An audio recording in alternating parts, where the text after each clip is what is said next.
Chapitre 13. Que toute personne soit soumise aux autorités supérieures, car il n'y a point d'autorité qui ne vienne de Dieu, et les autorités qui existent ont été instituées de Dieu.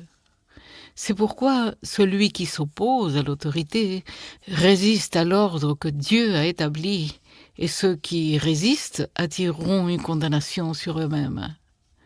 Ce n'est pas pour une bonne action, c'est pour une mauvaise que les magistrats sont à redouter.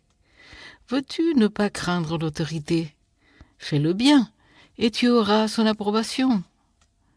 Le magistrat est serviteur de Dieu pour ton bien, mais si tu fais le mal, crains, car ce n'est pas en vain qu'il porte l'épée, étant serviteur de Dieu pour exercer la vengeance et punir celui qui fait le mal. Il est donc nécessaire d'être soumis non seulement par crainte de la punition, mais encore par motif de conscience.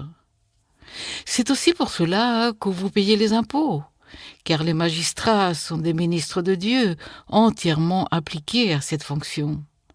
Rendez à tous ce qui leur est dû, l'impôt à qui vous devez l'impôt, le tribut à qui vous devez le tribut, la crainte à qui vous devez la crainte, l'honneur à qui vous devez l'honneur. Ne devez rien à personne, si ce n'est de vous aimer les uns les autres, car celui qui aime les autres a accompli la loi. En effet, les commandements « tu ne commettras point d'adultère, tu ne tueras point, tu ne déroberas point, tu ne convoiteras point » et ce qu'il peut encore y avoir se résument dans cette parole. Tu aimeras ton prochain comme toi-même. L'amour ne fait point de mal au prochain. L'amour est donc l'accomplissement de la loi.